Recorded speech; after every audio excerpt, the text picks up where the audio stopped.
के रोज़ सुनाते सी कि उत्थे ही यमुना नदी के किनारे बैठ के गुरु गोबिंद सिंह जी अपनी भी बाणी उच्चारण करते सी, क्योंकि गुरु गोबिंद सिंह जी जो भी बाणी है आप जो रोज़ पाठ करते हैं उत्थे ही उच्चारण की है उन्होंने पौंटा साहब में। 3 साल लगातार गुरु गोबिंद सिंह जी पौंटा साहब में रहे। उत्थे फिर रोज़ बाणी उच्चारण होंदी सी, ਜਿਹੜੇ लिखारी कवि से वो नाल लिखते रहते सी। इसमें पहली बाणी है जाप साहब जो आप रोज़ नितनेम में पढ़ते हैं। उस तो बाद अकाल उस्तत है जिस दे विचों असीं सवैये दा पाठ रोज़ करते हैं। उस तो अगे चंडी दी वार जो खास सारी दुनिया में सब तो पहला अरदास होंदी है सारी दुनिया में, वो अरदास इहदे विचों ही शुरू होंदी है। प्रथम भगवती सिमर के गुरु नानक लई ध्याए। गुरु गोबिंद सिंह चंडी दी वार दी पहली पौड़ी जो है प्रथम भगवती सिमर के गुरु नानक लई ध्याए, ये सारी दुनिया में अरदास इहदे विचों ही शुरू होंदी है। फिर उस तो बाद विचित्र नाटक है जिस दे विच गुरु गोबिंद सिंह ने अपनी आत्म कथा खुद आप उच्चारण करके लिखवाई। ਉਹਦੇ ਵਿੱਚ ਪਿਛਲੇ जन्म का उन्हों का तप स्थान हेमकुंड है, ਉਹਦੀ जानकारी इस दे विचों ही सानू प्राप्त हुई है, क्योंकि गुरु गोबिंद सिंह ने उच्चारण किया अब मैं अपनी कथा बखानो तप साधत जहे बिद मोहे आनो हेमकुंड पर्वत है जहाँ सपत श्रृंग शोभित है तहाँ सपत श्रृंग तह नाम कहावा पंड राजय जोग कमावा तह हम अधिक तपस्या साधी महाकाल काल का आराधी ए बिद कर तपस्या भयो दो ते एक रूप हो गए। ये उत्थे उच्चारण किया। ਇਹਦੇ ਵਿੱਚ ਉਹਨਾਂ ਨੇ ਨਾਲ ਫਿਰ ਇਹ ਤੇ पिछले जन्म ਦਾ ਉਹਨਾਂ ਦਾ, और दूसरा इधर उन्होंने माता पिता माता गुजरी जी और गुरु तेग बहादुर जी बाबा बकाला ਦੇ ਵਿੱਚ भगती कर रहे सी। 26 साल उन्होंने भगती की। उन्होंने भगती तो खुश होकर गुरु गोबिंद सिंह जी ਨੂੰ वाहिगुरु ने उन्होंने घर जन्म लेने वास्ते भेजा। वो आप उच्चारण किया है चित्र नाटक में तात मात मुर अलख अराधा बहुबिद जोग साधना साधा तिन जो करिए लख की सेवा तांते पे प्रसन्न गुरुदेवा। जो उन्होंने भगती की उन्होंने भगती तो खुश होकर वाहिगुरु ने मैनू हुक्म किया उन्होंने घर जन्म लैन वास्ते। हालांकि मेरी इच्छा नहीं सी संसार विच आउण दी, चितना भयो हमरो आवन कह चुभी रही सुरत प्रभु चरणन में ज्यों त्यों प्रभु हमको समझायो इम कह के ये लोग पठायो। गुरु गोबिंद सिंह कहते मैनू अकाल पुरख ने इस तरह कह के संसार विच भेजा कि मैं तेनों अपना पुत्र बना के भेज रहा कि तू जाके पंथ की साधना भी करनी है और लोगों को सही रास्ता भी दिखाना है। मैं अपना सुत तोहे निवाजा पंथ प्रचार करवे को साजा जहाँ तहाँ ते धर्म चलाए बुद्ध करन ते लोक हटाए। ये सारा इस दे विच चित्र नाटक के अंदर।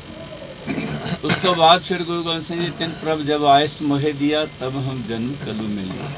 मैनू हुक्म किया तां फिर मैं जन्म लिया, और जिस वेले मेरा जन्म होया उस वेले मेरे माता पिता पूर्व की यात्रा ते गए हुए सी पटना साहब विच सीगे।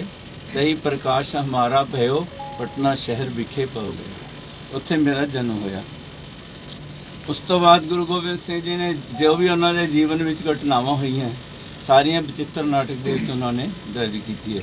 उन्होंने लड़ाइयाँ हुई, गुरु तेग बहादुर जी की शहीदी हुई, होर जो भी है उसकी सारी जानकारी सानू इहदे विचों प्राप्त होंदी है। उस तो बाद उन्होंने बाणियां है अकाल विचित्र नाटक तो बाद ज्ञान प्रबोध नाम माला शस्त्र माला स्त्री चरित्र 24 अवतार। 24 अवतारों के उन्होंने जो पिछले अवतार हुए है राम अवतार कृष्ण अवतार बुद्ध अवतार दत्तात्रेय अवतार इस तरह जोड़े अवतार हो चुके हैं उन्होंने जानकारी है। और एक अवतार अगे होने वाला है कल्की अवतार जो संबल दे विच होएगा। भल भाग पया हर संबल के हरजू हर मंदिर आवेंगे जो यूपी के अंदर है वो होने वाला है। उसकी जानकारी पूरी है। वो नकली गुरुओं के सारे कारनामे दर्ज किए हुए हैं। कल्कि अवतार के अंदर जो नकली गुरु कर रहे हैं हुण भी जो आप सुन रहे हैं वो सारा इस दे विच पहले तो ही दर्ज है। और अगे भी की करने वाले है उन्हों का पापां का घड़ा भरने वाले है।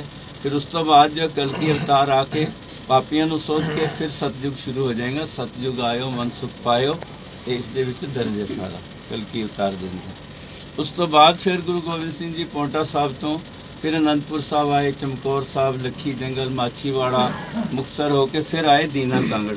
उत्थे फिर उन्होंने जफरनामा आप अपने हथों के नाल लिखा। ये सारा ग्रंथ उन्होंने लिखारियां ने लिखा है लेकिन जफरनामा उन्होंने आप फारसी दे विच आप लिखा है। सारा 46 पेज का जफरनामा है ये उन्होंने हाथ का लिखा। दी 2 कापियां तैयार करवाइया सी उन्होंने, एक औरंगजेब नूं भेज दी और एक इस ग्रंथ उस तरह ही दर्ज की गई है क्योंकि औरंगजेब नूं समझाया है ਇਸਲਾਮ ਧਰਮ ਦੇ ਵਿੱਚ ਕੀ ਹੁੰਦਾ ਤੇ ਤੁਸੀਂ ਕੀ ਕਰ ਰਹੇ ਹੋ। ਔਰ ਫਿਰ ਨਾਲ ਬੱਚਿਆਂ ਨੂੰ ਤੁਹਾਡੇ ਲੋਕਾਂ ਨੇ ਸ਼ਹੀਦ ਕੀਤਾ। ਇੱਕ ਖਾਸ ਗੱਲ ਹੈ, ਲੋਕਾਂ ਨੂੰ ਹਲੇ ਇਸ ਚੀਜ਼ ਦਾ ਪਤਾ ਨਹੀਂ ਹੈ ਕਿ ਛੋਟੇ ਸਾਹਿਬਜ਼ਾਦਿਆਂ ਨੂੰ ਜੋ ਸ਼ਹੀਦ ਕੀਤਾ ਗਿਆ ਉਸ ਦੀ ਜਾਣਕਾਰੀ ਔਰੰਗਜ਼ੇਬ ਨੂੰ ਨਹੀਂ ਸੀ, ਕਿਉਂਕਿ ਵਜ਼ੀਦ ਖਾਨ ਨੇ ਉਧਰ ਦਾ ਉਧਰ ਕਰਕੇ, ਔਰੰਗਜ਼ੇਬ ਦੂਰ ਸੀ ਇਸ ਕਰਕੇ ਪਤਾ ਨਹੀਂ ਲੱਗਿਆ। ਇਹਦੇ ਵਿੱਚ ਪੜ੍ਹਨ ਤੋਂ ਬਾਅਦ ਔਰੰਗਜ਼ੇਬ ਨੂੰ ਪਤਾ ਲੱਗਿਆ ਕਿ ਸਾਡੇ ਲੋਕਾਂ ਨੇ ਬਹੁਤ ਵੱਡੀ ਗਲਤੀ ਕੀਤੀ ਹੈ ਜੋ ਬੱਚਿਆਂ ਨੂੰ ਸ਼ਹੀਦ ਕੀਤਾ। ਬਹੁਤ ਪਛਤਾਇਆ ਔਰੰਗਜ਼ੇਬ ਇਸ ਨੂੰ ਪੜ੍ਹ ਕੇ, ਛੋਟੇ ਸਾਹਿਬਜ਼ਾਦਿਆਂ ਦੇ ਬਾਰੇ ਵਿੱਚ। ਫਿਰ ਉਸ ਤੋਂ ਬਾਅਦ ਉਹ ਪਛਤਾਤਾਪ ਦੇ ਵਿੱਚ ਦੁਨੀਆ ਤੋਂ ਚਲਾ ਗਿਆ। ਉਸ ਤੋਂ ਬਾਅਦ ਫਿਰ ਭਾਈ ਦਇਆ ਸਿੰਘ ਧਰਮ ਸਿੰਘ ਜੀ ਵਾਪਸ ਗਏ। ਉਹਨਾਂ ਦੇ ਜਾਣ ਤੋਂ ਬਾਅਦ ਫਿਰ ਗੁਰੂ ਗੋਬਿੰਦ ਸਿੰਘ ਜੀ ਦਮਦਮਾ ਸਾਹਿਬ ਤੋਂ ਗੁਰੂ ਗ੍ਰੰਥ ਸਾਹਿਬ ਜੀ ਦੇ ਇੱਕ ਸਰੂਪ ਜਿਹੜੇ ਆਪ ਉਹਨਾਂ ਲਿਖਵਾਏ ਭਾਈ ਮਨੀ ਸਿੰਘ ਕੋਲੋਂ, ਉਹ ਸਰੂਪ ਨਾਲ ਲੈ ਕੇ, ਸੰਗਤਾਂ ਨੂੰ ਨਾਲ ਲੈ ਕੇ ਫਿਰ ਹਜੂਰ ਸਾਹਿਬ ਵਿੱਚ ਆ ਕੇ ਉਹਨਾਂ ਨੇ ਦੇਹਧਾਰੀ ਗੁਰੂ ਦੀ ਪਰੰਪਰਾ ਨੂੰ ਖਤਮ ਕਰਕੇ ਗੁਰੂ ਗ੍ਰੰਥ ਸਾਹਿਬ ਨੂੰ ਗੱਦੀ ਦਿੱਤੀ ਔਰ ਸਾਨੂੰ ਹੁਕਮ ਕੀਤਾ, ਸਭ ਸਿੱਖਣ ਕੋ ਹੁਕਮ ਹੈ ਗੁਰੂ ਮਾਨੋ। ਉਹਦਾ ਕਾਰਨ ਵੀ ਸੀ ਕਿ ਉਹਨਾਂ ਨੂੰ ਪਤਾ ਸੀ ਅੱਗੇ ਦੇਹਧਾਰੀ ਗੁਰੂ ਜੋ ਹੈ ਇਸ ਚੀਜ਼ ਨੂੰ ਸੰਭਾਲ ਨਹੀਂ ਸਕਣਗੇ, ਇਸ ਕਰਕੇ ਉਹ ਜੋਤ ਜੋ ਗੁਰੂ ਨਾਨਕ ਵੱਲੋਂ ਆਈ ਹੋਈ ਸੀ ਉਹ ਜੋਤ ਗੁਰੂ ਗ੍ਰੰਥ ਸਾਹਿਬ ਵਿੱਚ ਉਹਨਾਂ ਨੇ ਸਥਾਪਨ ਕਰ ਦਿੱਤੀ। ਔਰ ਉਸ ਤੋਂ ਬਾਅਦ ਉਹਨਾਂ ਦੇ ਸਾਹਮਣੇ ਇੱਕ ਐਸੀ ਘਟਨਾ ਹੋਈ ਸੀ ਕਿ ਜਿਸ ਵੇਲੇ ਗੁਰੂ ਹਰਕ੍ਰਿਸ਼ਨ ਜੀ 8ਵੇਂ ਪਾਤਸ਼ਾਹ ਜੋਤੀ ਜੋਤ ਸਮਾ ਰਹੇ ਸੀ ਤਾਂ ਉਹਨਾਂ ਤੋਂ ਸੰਗਤਾਂ ਨੇ ਪੁੱਛਿਆ ਵੀ ਅਸੀਂ ਹੁਣ ਕਿੱਥੇ ਜਾਈਏ। ਤਾਂ ਹੁਕਮ ਹੋਇਆ ਬਾਬਾ ਬਕਾਲੇ। ਬਾਬਾ ਬਕਾਲੇ ਜਿਸ ਵੇਲੇ ਸੰਗਤਾਂ ਆਈਆਂ ਤੇ ਉੱਥੇ ਨਕਲੀ ਗੁਰੂਆਂ ਦੀਆਂ ਲਾਈਨਾਂ ਲੱਗੀਆਂ ਹੋਈਆਂ ਸੀ, 22 ਗੁਰੂ ਬਣ ਕੇ ਬੈਠੇ ਹੋਏ ਸੀ ਉੱਥੇ। ਫਿਰ ਮੱਖਣ ਸਿੰਘ ਬਾਣੇ ਨੇ ਜਦੋਂ ਆ ਕੇ ਗੁਰੂ ਤੇਗ ਬਹਾਦਰ ਜੀ ਨੂੰ ਪ੍ਰਗਟ ਕੀਤਾ, ਫਿਰ ਉਹ ਸਾਰੇ ਨਕਲੀ ਗੁਰੂ ਦੌੜ ਗਏ। ਉਸ ਤੋਂ ਬਾਅਦ ਇਸ ਕਰਕੇ ਗੁਰੂ ਗੋਬਿੰਦ ਸਿੰਘ ਜੀ ਨੇ ਫਿਰ ਦੇਹਧਾਰੀ ਗੁਰੂ ਦੀ ਪਰੰਪਰਾ ਨੂੰ ਖਤਮ ਕੀਤਾ। ਆਪ ਗੁਰੂ ਗ੍ਰੰਥ ਸਾਹਿਬ ਜੀ ਦਾ